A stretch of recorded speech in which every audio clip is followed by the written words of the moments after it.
Hi ವಿದ್ಯಾರ್ಥಿಗಳೇ, ನಿಮಗೆಲ್ಲ ಮತ್ತೆ ನನ್ನ ವಿಡಿಯೋಗೆ ಸ್ವಾಗತ. ಇವತ್ತಿನ ಈ ವಿಡಿಯೋದಲ್ಲಿ ನಾವು ಅಭ್ಯಾಸ ಮಾಡೋಣ 10ನೇ ತರಗತಿಯ ಗಣಿತ ಅಭ್ಯಾಸ 5 ಸಮಾಂತರ ಶ್ರೇಣಿಗಳು. ಅದರಲ್ಲಿನ ಮೂರನೇ ಅಭ್ಯಾಸ 5.3.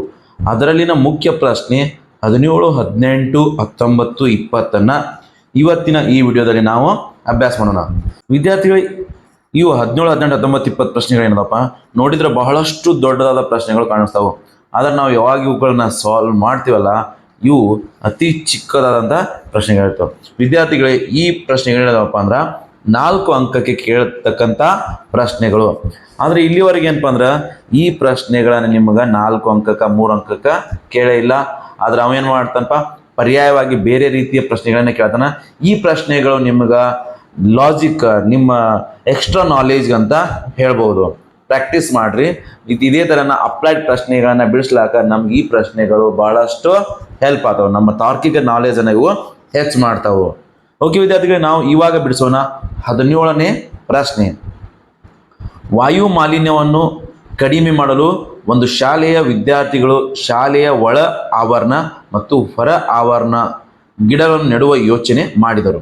ಪ್ರತಿ ತರಗತಿಯ ಪ್ರತಿ ವಿಭಾಗದಲ್ಲಿ ನೆಡುವ ಗಿಡಗಳ ಸಂಖ್ಯೆಯು ಅವರು ಅಧ್ಯಯನ ಮಾಡುತ್ತಿರುವ ತರಗತಿಯ ಸಂಖ್ಯೆಗೆ ಸಮನಾಗಿರಬೇಕೆಂದು ತೀರ್ಮಾನಿಸಲಾಗಿದೆ. ಉದಾಹರಣೆಗೆ 1ನೇ ತರಗತಿಯ ಒಂದು ವಿಭಾಗವು 1 ಗಿಡವನ್ನು, 2ನೇ ತರಗತಿಯ ವಿಭಾಗವು 2 ಗಿಡಗಳನ್ನು, ಹೀಗೆ 12ನೇ ತರಗತಿಗಳವರೆಗೆ ಮುಂದುವರೆದಿದೆ. ಪ್ರತಿ ತರಗತಿಯಲ್ಲಿ 3 ವಿಭಾಗಗಳಿದ್ದರೆ ವಿದ್ಯಾರ್ಥಿಗಳು ನೆಡಬೇಕಾದ ಗಿಡಗಳ ಸಂಖ್ಯೆ ಎಷ್ಟು? ವಿದ್ಯಾರ್ಥಿಗಳ ಪ್ರಶ್ನೆಯನ್ನು ಓದಿದ ತಕ್ಷಣ ನಿಮ್ಗೆ ಅರ್ಥ ಆಗಿರ್ಬೋದು. ಈ ಶಾಲೆ ಏನಪ್ಪ ಅಂದ್ರೆ ಒಂದು ದೊಡ್ಡದಾದಂಥ ಒಂದು ಶಾಲೆ ಇದೆ, ಬಹಳಷ್ಟು ಪಾಪ್ಯುಲರ್ ಆದಂಥ ಒಂದು ಶಾಲೆ ಇದೆ. ಇಲ್ಲಿ ಏನಪ್ಪ ಅಂದ್ರೆ 1ನೇ ಹಿಡಿದು 12ನೇ ಕ್ಲಾಸ್ನವರೆಗೆ ಇಲ್ಲಿ ವರ್ಗಗಳದಾವು. ಮತ್ತು ಇಲ್ಲಿ ಏನಪ್ಪ ಅಂದ್ರೆ ವಿದ್ಯಾರ್ಥಿಗಳ ಸಂಖ್ಯೆ ಕೂಡ ಹೆಚ್ಚಿಗೆ ಐತಿ. ಅಂದ್ರೆ ಏನಪ್ಪ ಅಂದ್ರೆ ಒಂದು ವರ್ಗದಲ್ಲಿ 3 ವಿಭಾಗ ಅದಾವು. ಅಂದ್ರೆ ನೀವು ನೋಡಿರ್ಬೋದು, ನಿಮ್ಮ ಶಾಲೆಯಲ್ಲಿ ಕೂಡ ಇರ್ಬೋದು, A division, B division, C, ಇನ್ನೂ ಸ್ಟ್ರೆಂತ್ ಜಾಸ್ತಿ ಇದ್ರೆ ABCD EF ಮಾಡ್ತಾರಪ್ಪ.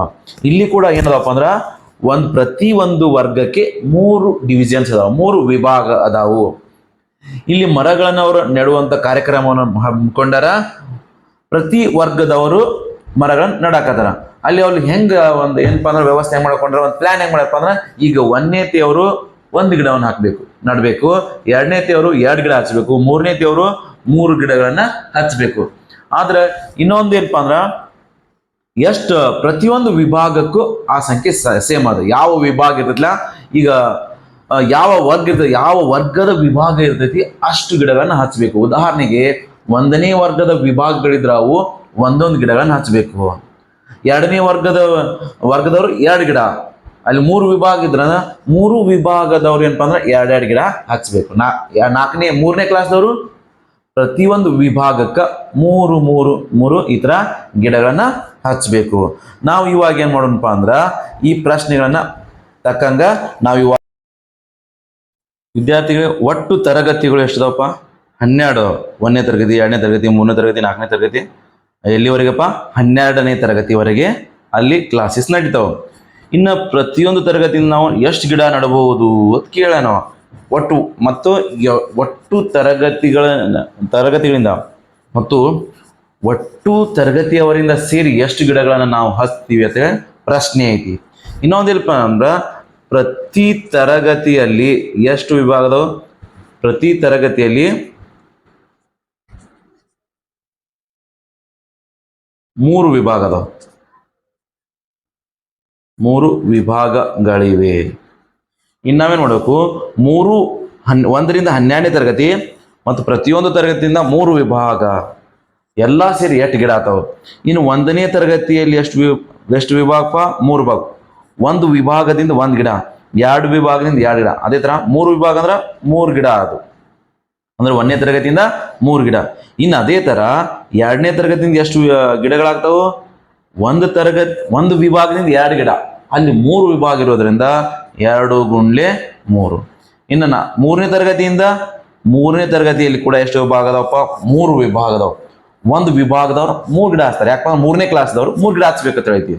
ಹಾಗಾದ್ರೆ 3 ವಿಭಾಗ ಇರೋದ್ರಿಂದ ಇಲ್ಲಿ 3ರಿಂದ ಗುಣಿಸ್ನು ಅದೇ ಥರ ಏನಪ್ಪಾ ಅಂದ್ರೆ ಇಲ್ಲಿ ಒಟ್ಟು ವಿಭಾಗಗಳ ಸಂಖ್ಯೆ ಎಷ್ಟಿದಾವು, ವರ್ಗಗಳ ಸಂಖ್ಯೆ ಇದಾವೆ 12ನೇ ವರ್ಗತನ ಇಲ್ಲಿ ವರ್ಗಗಳದಾವ. ಇನ್ನು 12ನೇ ತರಗತಿಯ ಒಂದು ವಿಭಾಗದವರು 12 ಗಿಡ ಹಚ್ತಾರೆ, 2ನೇ ವಿಭಾಗದವರು 12 ಹಚ್ತಾರೆ, 3ನೇ ವಿಭಾಗದವರು 12 ಹಚ್ತಾರೆ. ಅಂದ್ರೆ 12ನೇ ತರಗತಿಯ ಒಂದು ವಿಭಾಗ 12 ಗಿಡ ಹಚ್ಚಿದ್ರ ಅಂದ್ರೆ 3 ವಿಭಾಗ ಅಂದ್ರೆ 12 × 3 = 36. ಅಂದ್ರೆ ಈ ತರ ಆಯ್ತಪ್ಪ. ಪ್ರಶ್ನೆಗೆ ಅನುಗುಣವಾಗಿ ನಾವು ಬರ್ಕೊಂಡಿವಿ. ಯಾವ ವರ್ಗದಲ್ಲಿ ಅವ್ರು ಕಲಿಯಾಕತ್ರ ಅಷ್ಟೇ ಗಿಡ ಹಚ್ಚಬೇಕು.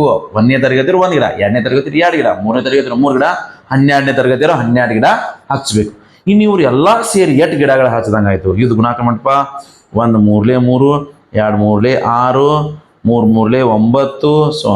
12 × 3 = 36. ಈ ಪದಗಳನ್ನು ಒಂದ್ಸಲ ಚೆಕ್ ಮಾಡ್ರಿ, ನಿಮ್ಗೆ ಏನ್ ಗೊತ್ತಾಗುತ್ತೆ ನೋಡ್ರಿ. ಇಲ್ಲಿ 6ರಾಗ 3 ಕಳೀರಿ 3 ಉಳಿತು, 9ರಾಗ 6 ಕಳೀರಿ 3 ಉಳಿತು. ಅಂದ್ರೆ ಈ ಪದಗಳು ನಮ್ಮ ಸಮಾಂತರ ಶ್ರೇಣಿಯಲ್ಲಿ ಅದಾವು. ಅಂದ್ರೆ ನಾವು ಸಮಾಂತರ ಶ್ರೇಣಿಯ ಸೂತ್ರವನ್ನು ಹಚ್ಚಿ ನಾವು ಒಟ್ಟು ಗಿಡಗಳ ಸಂಖ್ಯೆಯನ್ನ ಕಂಡುಹಿಡಿಬಹುದು. ಅಂದ್ರ ಒಟ್ಟು ಸಂಖ್ಯೆ ಕಂಡುಹಿಡಿಯುವಾಗ ಕೂಡಿಸ್ಬೇಕಂದಾಯ್ತು. ಅಂದ್ರ ನಾವು ಮೊತ್ತದ ಸೂತ್ರ ಉಪಯೋಗಿಸ್ಬೇಕು.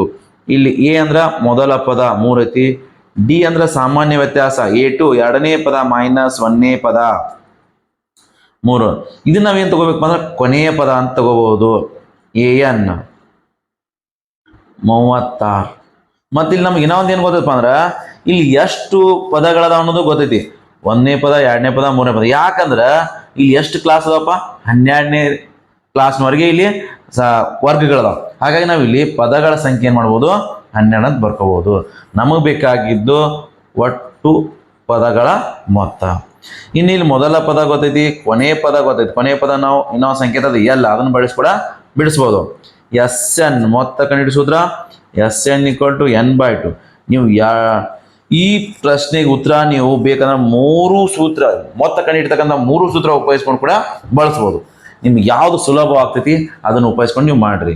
SN = n/2 × A + L. ಮೊದಲ ಪದ ಕೊನೆಯ ಪದ ಗೊತ್ತಿದ ನೀವು ಯಾವಾಗಲೂ ಇದನ್ನೇ ಬಳಸೋದು ಬರ್ರಿ. ಇಲ್ಲಿ ಪದಗಳ ಸಂಖ್ಯೆ ಎಷ್ಟದ, 12 ಅದ. ಮೊದಲ ಪದ 3, ಕೊನೆಯ ಪದ 36. 2 × 1 = 2, 2 × 6 = 12. ಇಲ್ಲಿ ನೋಡ್ರಿ, ಹೊರಗೆ ಬ್ರೆಕೆಟ್ ಹೊರಗೆ 6 ಐತಿ. ಇದು ಬ್ರೆಕೆಟ್ ಒಳಗೆ 2 ಪದಗಳ ಮಧ್ಯೆ ಪ್ಲಸ್ ಐತಿ, ಪ್ಲಸ್ ಮಾಡ್ರಿ 39 ಆಯ್ತು. ಇನ್ನು ಇವೆರಡು ಪದಗಳನ್ನ ಗುಣಾಕಾರ ಆಯ್ತು, ಬ್ರೆಕೆಟ್ ಅರ್ಥ ಗುಣಾಕಾರ. 6 × 9 = 54, 5 ಕೈಲ 6 × 3 = 18 + 5 ಬಂದ್ಬಿಡ್ತು 23. ಇದು ನಮಗೆ ಮೊತ್ತ ಬಂದ್ಬಿಡ್ತಪ್ಪ ಅಂದ್ರೆ 234. ಅಂದ್ರೆ ಎಷ್ಟು ಅವರು ಒಟ್ಟು ಗಿಡಗಳನ್ನ ಹಚ್ಬೋದು, therefore ಅವರು ನೆಡಬಹುದಾದ ಒಟ್ಟು ಗಿಡಗಳ ಸಂಖ್ಯೆ. therefore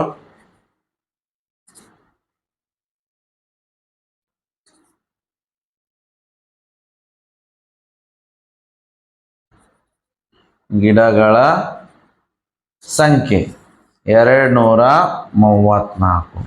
ಇಷ್ಟು ಮಾಡಿದ್ರಪ್ಪ ಅಂದ್ರೆ ಈ ಪ್ರಶ್ನೆ ನಿಮಗೆ ಕನಿಷ್ಠ ಅಂದ್ರು 3 ಅಥವಾ 4 ಅಂಕಕ್ಕೆ ಕೇಳ್ತಾರ. ವಿದ್ಯಾರ್ಥಿಗಳು, ಇವಾಗ ನಾವು ಬಿಡಿಸೋಣ 18ನೇ ಪ್ರಶ್ನೆ. ಒಂದು ಸುರುಳಿಯನ್ನು ಕ್ರಮಾಗತ ಅರೆ ವೃತ್ತಗಳಿಂದ ಮಾಡಲಾಗಿದೆ. ಅವುಗಳ ಕೇಂದ್ರಗಳು ಪರ್ಯಾಯವಾಗಿ ಎ ಮತ್ತು ಬಿ ನಲ್ಲಿದ್ದು, ಎ ಕೇಂದ್ರದಿಂದ ಆರಂಭವಾಗಿ ತ್ರಿಜ್ಯಗಳು 0.5 centimetre, 1 centimetre, 1.5 centimetre, 2 centimetre, so on. ಹೀಗೆ ಚಿತ್ರ 5.4ರಲ್ಲಿ ತೋರಿಸಿದಂತೆ ಇದೆ. ಈ ರೀತಿ 13 ಕ್ರಮಾಗತ ಅರೆ ವೃತ್ತಗಳಿಂದ ಮಾಡಲ್ಪಟ್ಟ ಸುರುಳಿಯ ಒಟ್ಟು ಉದ್ದ ಏನು?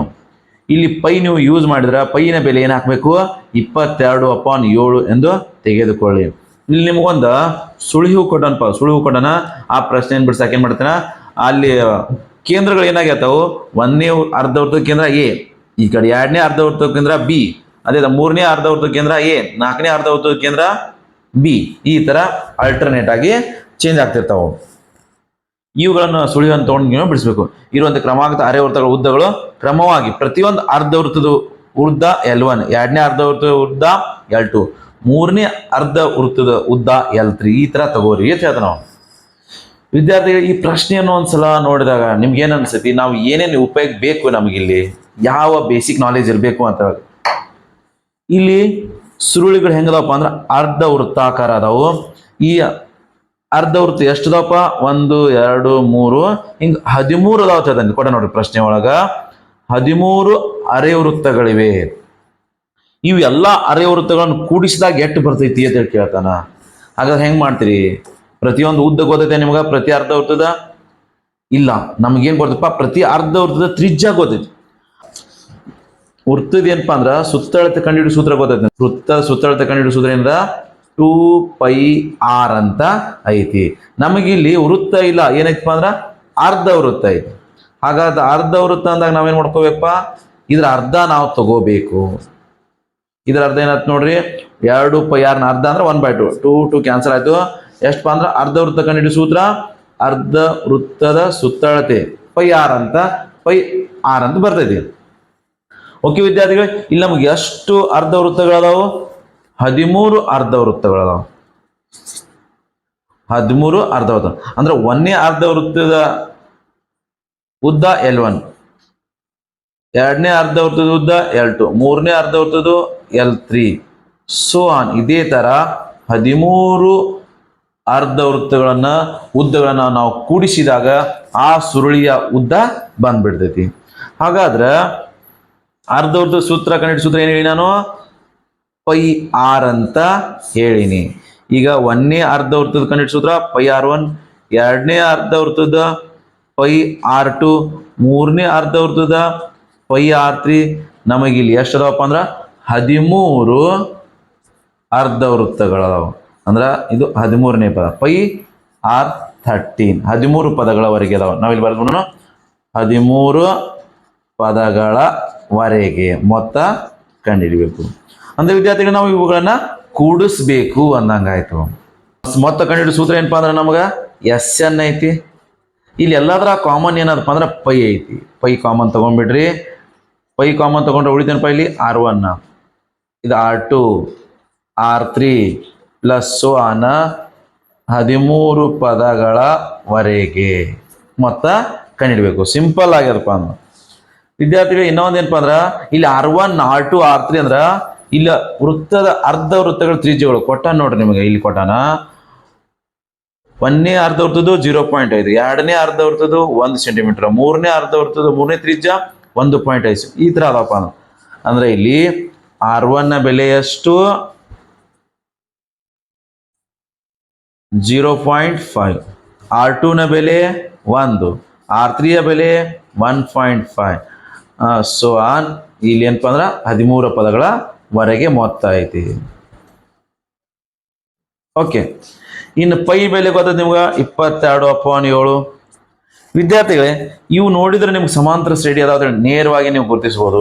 0.5, 1, 1.5 ಅಂದ್ರೆ ಪ್ರತಿ ಎರಡು ಅನುಕ್ರಮ ಪದಗಳ ನಡಬಾರ್ಕಿನ ವ್ಯತ್ಯಾಸ ಎಷ್ಟು ಅಪ್ಪ ಅಂದ್ರೆ 0.5 ಐತಿ. ಹಾಗಾಗಿ ನಾವು ಇಲ್ಲಿ ಏನ್ ಮಾಡೋಣಪ್ಪ ಅಂದ್ರ ಮೊತ್ತ ಕಂಡುಹಿಡಿಯೋಣ. ಅಂದ್ರೆ ಏನಪ್ಪಾ ಅಂದ್ರೆ ಇಲ್ಲಿ S13 ಕಂಡುಹಿಡಿದು ಬಿಡೋಣ. ಇಲ್ಲಿ ಸುರುಳಿಯ ಉದ್ದ ಬರ್ದಿರಿ. ಸುರುಳಿಯ ಉದ್ದ ಅಂದ್ರ S13 ಕಂಡುಹಿಡಿಯಕ್ಕೆ ಸೂತ್ರ ಏನಪ್ಪಾ ಅಂದ್ರ 22/7 ಸೂತ್ರ ಏನು? n/2 ಇಂಟು ಬ್ರಾಕೆಟ್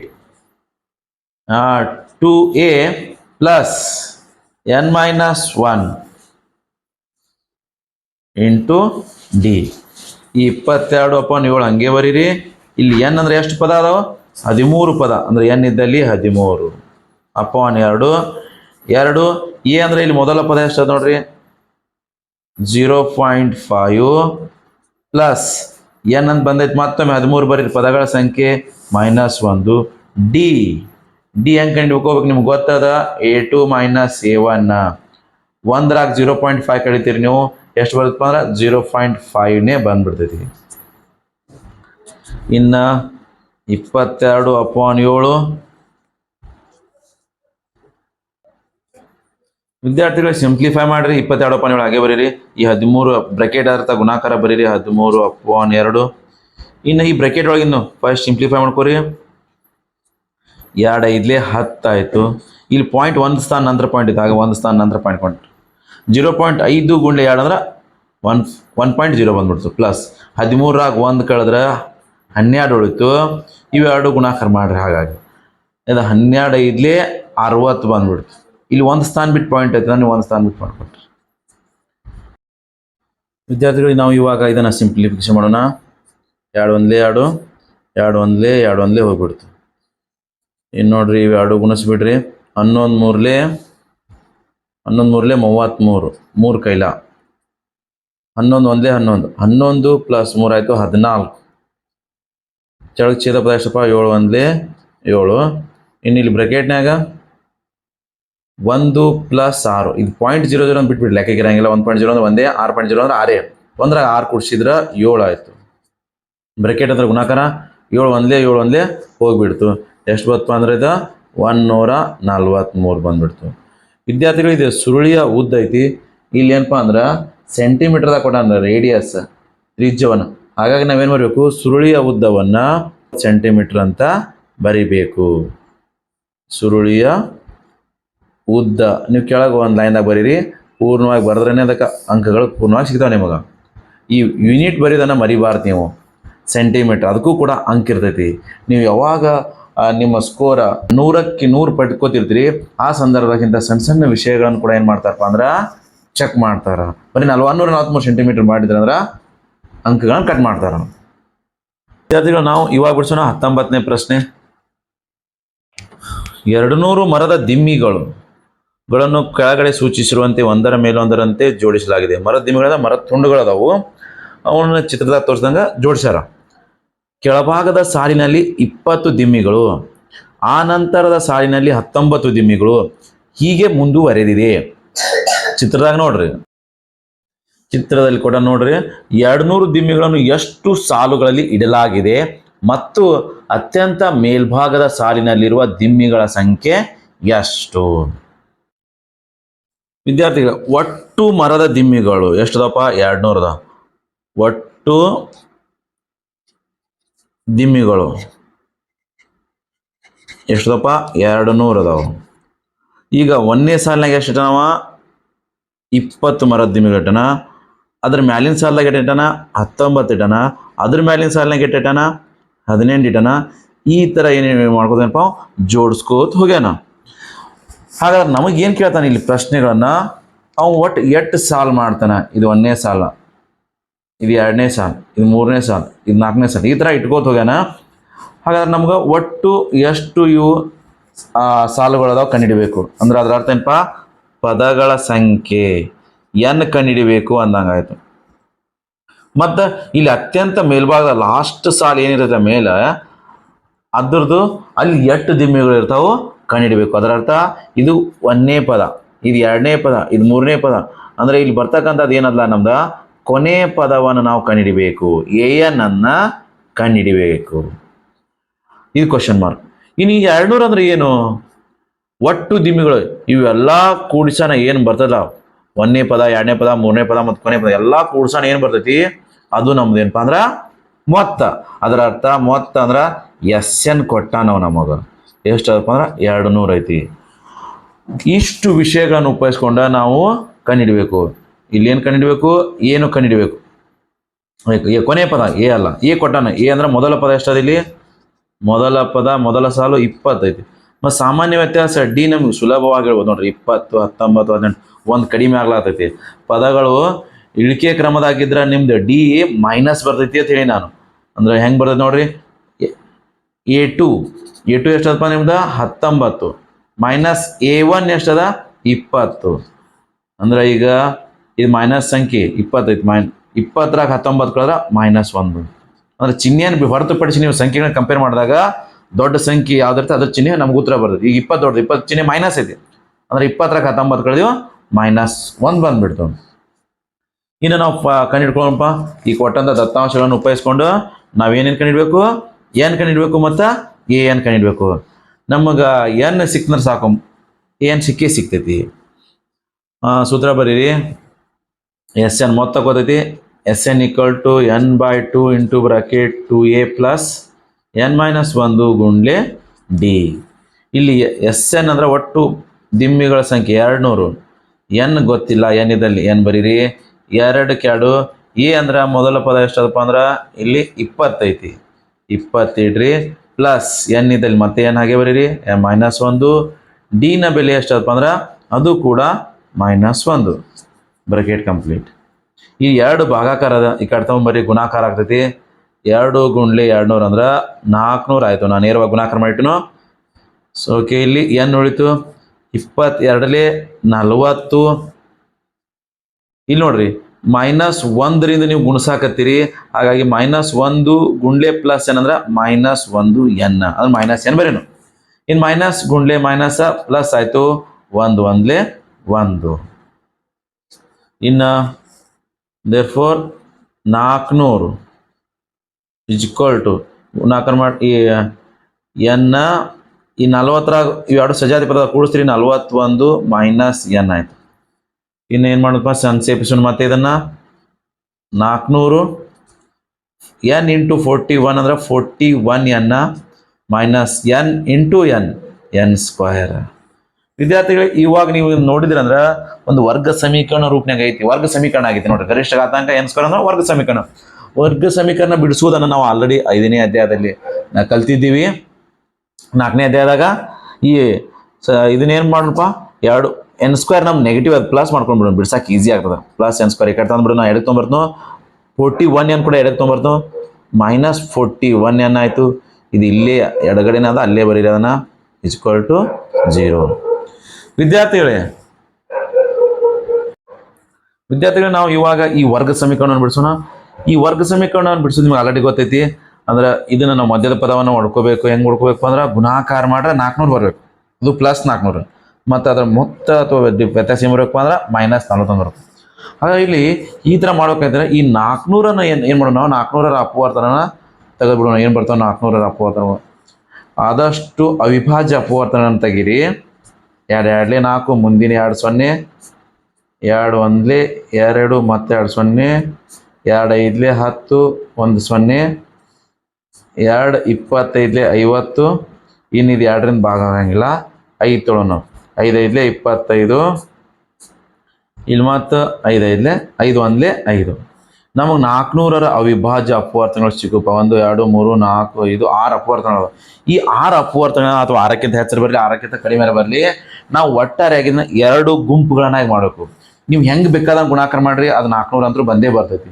ಇನ್ನು ಇಲ್ಲಿ ಪ್ಲಸ್ ಇದ್ದಾಗ ಇವೆರಡು ಆ 2 ಅಪವರ್ತನ ನಾವು ಕೂಡಿಸ್ತೀವಿ, -41 ಬರಬೇಕು. ಹಂಗೆ ನಾವು ಏನು ಮಾಡ್ಬೇಕು, ಇದನ್ನು ಗುಂಪು ಮಾಡಬೇಕು. ನಾವು ಮೊದಲನೇದಾಗಿ ಏನು ಮಾಡೋದಪ್ಪ, ಇವೆರಡು ಸೇರಿ ಒಂದು ಗುಂಪ, ಈ 4 ಸೇರಿ ಒಂದು ಗುಂಪು ಮಾಡ್ಬೋದು.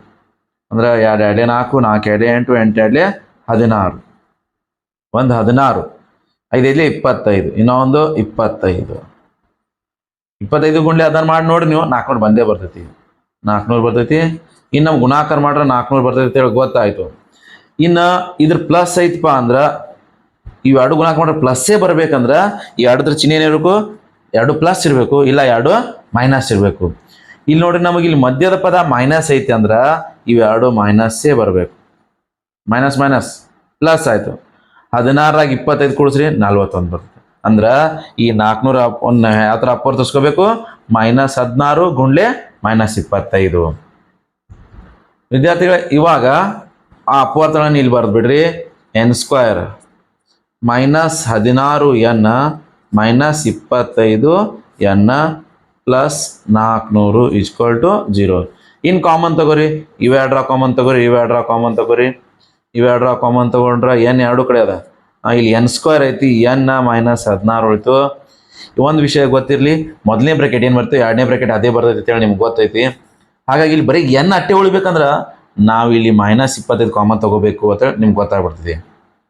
ಇಲ್ಲಿ ಯಾವ ಚಿಹ್ನೆ ಐತೆ ಅದೇ ಚಿಹ್ನೆಯನ್ನು ಕಾಮನ್ ತಗೋತೀರಿ. ನಾವು ಈ ಡೈರೆಕ್ಟ್ ಆಗಿನೂ ಕೂಡ ಬರಿಬಹುದು. ಯಾಕಂದ್ರೆ ಇಲ್ಲಿ 1ನೇ ಬ್ರಾಕೆಟ್ ಇಷ್ಟು ಬಂತೆ, 2ನೇ ಬ್ರಾಕೆಟ್ ಅಷ್ಟು ಬಂದೇ ಬರ್ತೈತಿ.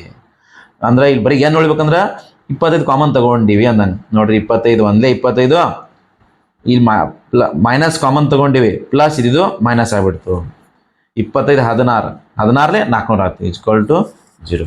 ಇನ್ನು 2 ಕಡೆ n - 16, ಇದೊಂದು ಪದ ಆಯಿತು, ಇದೊಂದು ಪದ ಆಯ್ತು. 2 ಪದದಲ್ಲಿ n - 16 ಕಾಮನ್ ಐತಿ. n - 16 ಕಾಮನ್ ತಗೊಂಡ್ರೆ ಇಲ್ಲಿ n ಉಳಿತು. ಇಲ್ಲಿ n - 16 ತಗೊಂಡ್ರೆ -25 ಉಳಿತು, = 0. ಇನ್ನು 2 0ಗೆ ಸಮ ಮಾಡ್ಕೋತೀರಿ. ಮುಂದಿನ ಗೊತ್ತದ, n - 16 = 0. ಎರಡನೇ ಬ್ರಾಕೆಟ್ n - 25 = 0.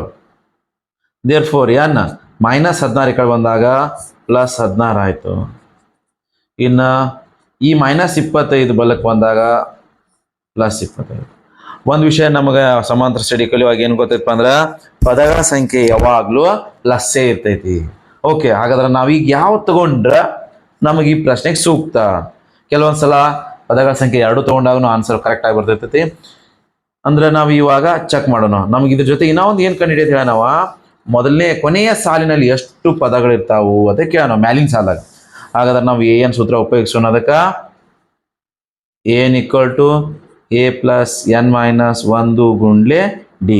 ನಮ್ಗೆ n 2 ಈಗ ಒಂದ್ಸಲ 16 ಹಾಕಿ ಚೆಕ್ ಮಾಡೋಣ, ಇನ್ನೊಂದ್ಸಲ 25 ಹಾಕಿ ಚೆಕ್ ಮಾಡೋಣ. 16 ಹಾಕಿದಾಗ ಏನಾಗ್ತೈತಿಪ್ಪ? ಏನ್ ಎಷ್ಟು ಬರ್ತೈತಿ? ಇಲ್ಲಿ ಎ ಅಂದ್ರೆ ಮೊದಲನೇ ಪದ ನಿಮ್ಗೆ ಗೊತ್ತೈತಿ 20, ಎನ್ ಬೆಲೆ 16 - 1, ಡಿ ಬೆಲೆ ಇಲ್ಲಿ ಎಲ್ಲ ಬರ್ಕೊಂಡಿರಿ ನಾವು. ಎ ಬೆಲೆ ಡಿ ಬೆಲೆ ಕಂಡು ಹಿಡ್ಕೊಂಡಿರಲ್ಲ, ಅದನ್ನೇ ಈಗ ಕೂಡ ಹಾಕಬೇಕು. -1 ಇಲ್ಲಿ 20ಕ್ಕೆ 20 ಬರೀರಿ, ಪ್ಲಸ್ 16 1 ಕಳೆದ್ರೆ ಎಷ್ಟು ಉಳಿಪ? 15 ಉಳಿತು. ಈ +15 ಇದು -1. ಈ ಪ್ಲಸ್ ಮೈನಸ್ ಗುಣಾಕಾರ ಮಾಡಿದಾಗ ಏನು ಬರ್ತೈತಿ? -15 ಬಂದ್ಬಿಡ್ತು. ಇವಾಗ 20ರಾಗ 15 ಕಳೆದ್ರೆ ಎಷ್ಟು ಉಳಿತಪ್ಪ ಅಂದ್ರೆ 5 ಬಂದ್ಬಿಡ್ತು. ಇಲ್ಲೇ ಜಾಗ ಇಲ್ಲ, ಇಲ್ಲೇ ಬಿಡಿಸಿತ್ ನೋಡ್ರಿ. ಇವಾಗ an ನ ಬೆಲೆ ಏನ್ ಬೆಲೆ ಎಷ್ಟು ಬತ್ತಪ್ಪ ಅಂದ್ರೆ 5 ಬತ್ತು. ಯಾವಾಗ 5 ಬತ್ತಿದು? ನಾವು n ಅನ್ನ 16 ತಗೊಂಡಾಗ. ಇನ್ನು n ಇದ್ದಲ್ಲಿ ನಾವು 25 ಹಾಕಿದಾಗ ಏನಾಗ್ತೈತಿ? an = a ಅಂದ್ರೆ 20 ಹಾಕ್ತಿವಿ, ಪ್ಲಸ್ n ಇದ್ದಲ್ಲಿ ಎಷ್ಟಪ್ಪ? 25 -1. ಡಿ ನ ಬೆಲೆ ಅದು ಕೂಡ -1 ಐತಿ. ಇನ್ನು 20 ಹಾಗೆ ಬರೀರಿ. ಇದು -1, ಇದು 25ರಾಗ 1 ಕಳೆದ್ರೆ 24. ಈ +24 ಇದು -1 ಗುಣಾಕಾರ ಮಾಡ್ತೀವಿ. Plus minus minus 24 1 24. ಇದು +5 ಮೈನಸ್ ಅಂದ್ರೆ ಕಳಿಬೇಕು. ಇವಾಗ 24ರಾಗ 20 ಕಳೆದ್ರೆ ಎಷ್ಟು ಬರ್ತಪ್ಪ? -4. ಅಂದ್ರೆ ವಿದ್ಯಾರ್ಥಿಗಳೇ, ಇಲ್ಲಿ 20 ಇಲ್ಲಿ 19 ಅಂದ್ರೆ ಮ್ಯಾಲಿನ ಸಾಲದಾಗ ನಾವು -4 ಇಡಾಕ್ ಬರ್ತದೇನು? ಅದು ಬರಂಗಿಲ್ಲ, ಸಾಧ್ಯ ಇಲ್ಲ. ಹಾಗಾಗಿ ಇದನ್ನಪ್ಪ ಇದೇ ನಮ್ದ ಸರಿಯಾದ ಉತ್ತರ. ಹಾಗಾಗಿ ಇಲ್ಲಿ ಏನಾಯ್ತಪ್ಪ ಅಂದ್ರೆ ಒಟ್ಟು 8 ಸಾಲುಗಳು ಮಾಡ್ತೀವಿ ನಾವು. n ಯಾವ ತಗೋಬೇಕು? n 16ಕ್ಕೆ ತಗೊಂಡಾಗ n 5 ಬಂದೈತಿ. n 25 ತಗೊಂಡಾಗ -4 ಬರ್ತೈತಿ. -4 ಹೆಂಗೆ ಇಡಾಕ್ ಸಾಧ್ಯ? ನಾವು ಎಷ್ಟು ಇಡ್ತೀವಪ್ಪ ಅಂದ್ರೆ 20 ಇಡ್ತೀವಿ, 19 ಇಡ್ತೀವಿ. ಅದೇ ತರ ಎಷ್ಟಪ್ಪ ಅಂದ್ರೆ ಇಟ್ಕೋತ ಹೋದಾಗ ಮ್ಯಾಲಿನ ಸಾಲ -4 ಇಡಾಕ್ ಬರಂಗಿಲ್ಲ. ಹಾಗಾಗಿ 5 ನಾವು ಇಡ್ಕೋಬಹುದು. ಇಲ್ಲಿ ಬರ್ತೀವಿ ನಾವು. ಇಲ್ಲಿ ಒಟ್ಟು ಸಾಲುಗಳ ಸಂಖ್ಯೆ ಎಷ್ಟಪ್ಪ ಅಂದ್ರೆ 16 ಅದಾವಪ್ಪ. ಒಟ್ಟು ಸಾಲುಗಳು ಎಷ್ಟು ಅದಾವು ಬರಿಬೇಕು ನೀವು.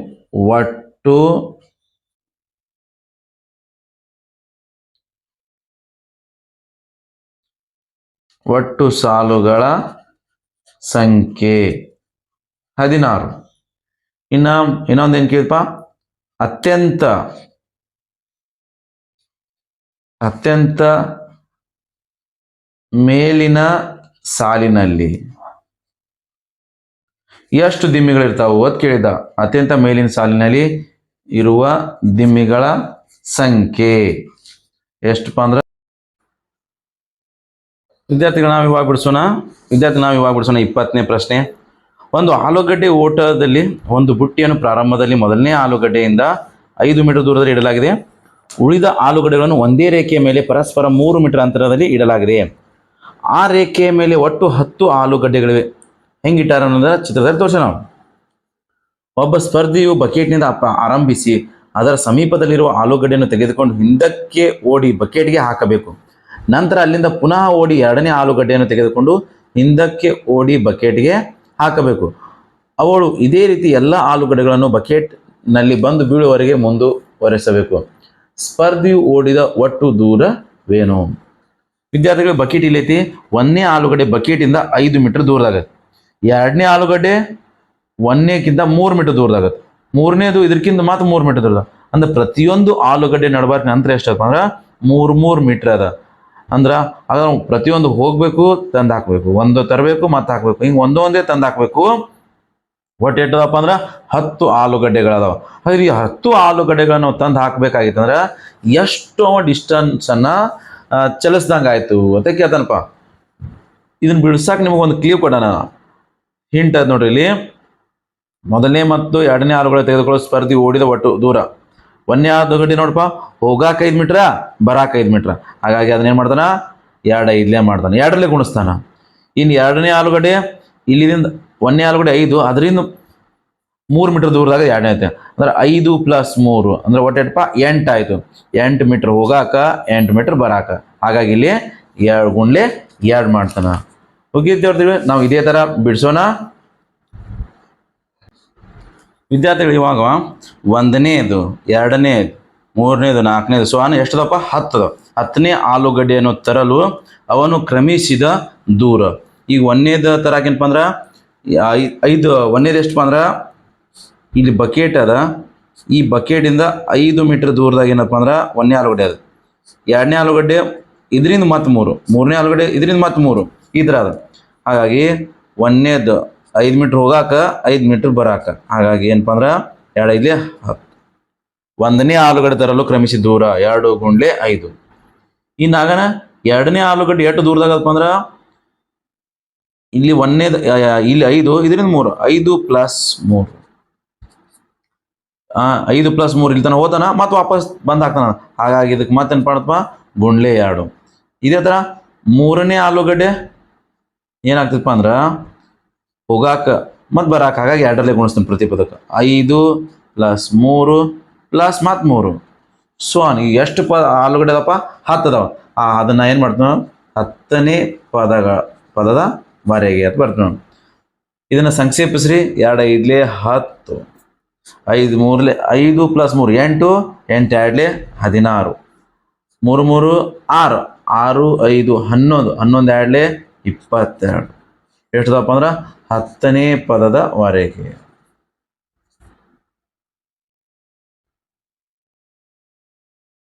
ವಿದ್ಯಾರ್ಥಿಗಳೇ, ನಮಗೆ ಇವಾಗ ಏನಪ್ಪ ಅಂದ್ರೆ ಇದು ದೂರ 1ನೇ ಆಲೂಗಡ್ಡೆ ತರ ಕ್ರಮಿಸಿದ ದೂರ, 2ನೇ ಆಲೂಗಡ್ಡೆ ತರ ಕ್ರಮಿಸಿದ ದೂರ, 3ನೇ ಆಲೂಗಡ್ಡೆ ತರ ಕ್ರಮಿಸಿದ ದೂರ ಸಿಕ್ತು. ನಮಗೆ ಒಟ್ಟು ಡಿಸ್ಟೆನ್ಸ್ ಬೇಕಾಗೈತಿ, ಅಂದ್ರೆ ಮೊತ್ತ ಕಂಡುಹಿಡಿಬೇಕು. ಇಲ್ಲಿ ಎನ ಬೆಲೆ ಎಷ್ಟಪ್ಪ ಅಂದ್ರೆ 10 ಐತಿ. ಡಿನ ಬೆಲೆ ಸಾಮಾನ್ಯ ವ್ಯತ್ಯಾಸ A2 - A1, 16 10 ಕಳೀರಿ 6 ಉಳಿತು. ಎಷ್ಟು ಪದ ಅದಾವಪ್ಪ ಇಲ್ಲಿ, 10 ಪದ ಅದಾವ. ಅಂದ್ರೆ ಪದಗಳ ಸಂಖ್ಯೆ ನಮಗೆ ಬೇಕಾಗಿದ್ದು ಮೊತ್ತ. ಇಲ್ಲಿ ಬರೆದು ಬಿಡ್ರಿ. ಮೊತ್ತ ಕಂಡುಹಿಡಿದ ಸೂತ್ರ SN = n/2 × 2a + n - 1 × d. ಇಲ್ಲಿ n ನ ಬೆಲೆ 10/2 ಮತ್ತು ಇಲ್ಲಿ 2 ಬರೀರಿ. ಏನ ಬೆಲೆ ಎಷ್ಟಪ್ಪ, ಮೊದಲ ಪದ 10 ಐತಿ, ಬ್ರಕೆಟ್ನಾಗ 10 ಬರೀರಿ, ಪ್ಲಸ್ ಇಲ್ಲಿ ಮತ್ತೆ n ಐತಲ್ಲಿ ಮತ್ತೆ 10 ಹಾಕ್ರಿ, -1. ಡಿ ಅಂದರೆ ಎಷ್ಟು ಅದಪ್ಪ ಅಂದ್ರೆ ಸಾಮಾನ್ಯ ವ್ಯತ್ಯಾಸ 6 ಐತಿ. 2 1 2 5 ಹೊರಗೆ 5 ಬಂದ್ಬಿಡ್ತು. 2 10 20, 10ರಾಗ 1 ಕಳೆದ್ರೆ 9, 9 6 54. ಇನ್ನು ಈ 20 + 54 ಕೂಡಿಸಿದ್ರೆ ಎಷ್ಟಾಯ್ತಪ್ಪ ಅಂದ್ರೆ 74 ಆಯ್ತು. ಇನ್ನು 5 4 20, 2 ಕೈಲ 5 7 35, 35 + 2 37. ಇದು ಒಟ್ಟು ಮೊತ್ತ ಬಂದ್ಬಿಡ್ತಪ್ಪ 10 ಪದಗಳು. ಅಂದರೆ ನಾವು 10 ಆಲೂಗಡ್ಡೆಗಳನ್ನು ತರಲಾಕ ಅವನು ಕ್ರಮಿಸಿದ ದೂರ ಅಂತ ಬರಬೇಕು. ದೇರ್ಫೋರ್ ಒಟ್ಟು ಆಲೂಗಡ್ಡೆಗಳನ್ನು ತರಲು ಅವನು ಕ್ರಮಿಸಿದ ದೂರ. ಒಟ್ಟು ಆಲೂಗಡ್ಡೆಯನ್ನು ತರಲು ಅವನು ಕ್ರಮಿಸಿದ ದೂರ 370 ಮೀಟರ್. ವಿದ್ಯಾರ್ಥಿಗಳಿಗೆ ವಿಡಿಯೋ ಇಷ್ಟ ಆದರೆ ಲೈಕ್ ಮಾಡಿ, ಸಬ್ಸ್ಕ್ರೈಬ್ ಆಗಿ ಮತ್ತು ನಿಮ್ಮ ಗೆಳೆಯರಿಗೆ ಶೇರ್ ಮಾಡಿ.